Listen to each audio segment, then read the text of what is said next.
Curling shoes versus custom shoes is a question we get all the time. We see people talking about it online all the time. And look, if you want to go custom, go for it. There's some really great shoes out there on the market that are just regular shoes that you can put a slider and a gripper on, and they'd be great for curling. So if that's the way you want to go, 100% go that way. But there's some things that you might want to consider just when you're deciding if that's the way you want to go, and if it is the way you want to go, which shoe you might want to use for it. So there's some things that we developed specifically for a curling shoe that you won't find in a custom shoe. Some of the important points you'll want to consider is that we do insulate these so that when you're out on the ice, your foot will stay nice and warm.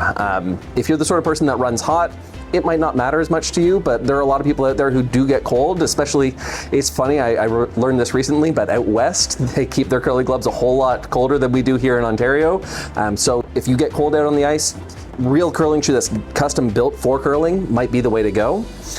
We also put a toe box in here that's a little firmer than what you're going to get in your regular run-of-the-mill running shoe, and that's because people all the time kick rocks, move things around on the ice, and so you want that little bit of extra protection in the toe area as well. The other thing that you're going to want to be really cautious about is lateral stability. So you can see these shoes have a lot of flexibility to get up on your toe, so if you're a toe slider, these are super flexible and really easy to use on the ice, but they don't twist a lot, and that's intentional because it keeps your foot from rolling over, which means you've got increased balance, and it's also safer so that you don't fall over, you don't roll your ankle and get injured. Make sure you look for something that has some good lateral stability as well.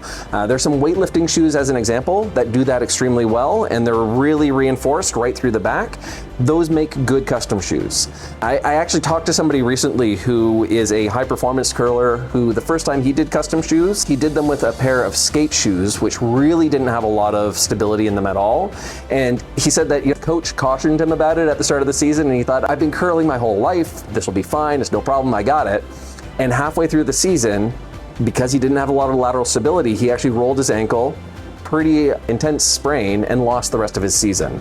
And so it's just something I caution you about, that if you're going to do custom shoes, make sure you find something with some good lateral stability. It'll make you nice and safe on the ice.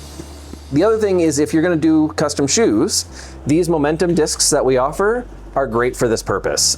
So they do come with the Velcro on the back already, both on the grippers and the sliders. And so you can put these on your shoe. You can either glue them directly on, or you can glue some Velcro on the other side and then just Velcro them in place. And this is a great way to go if you're gonna do custom shoes. It's easier than trying to find raw sheets of Teflon and cut it out to the right shape and everything, which is also an option that you can do. I've seen definitely a lot of people that do that. So that's custom shoes versus curling shoes. It's really up to you which way you wanna go. These are custom built to be specific for the sport of curling. Custom shoes can be a good way to go as well.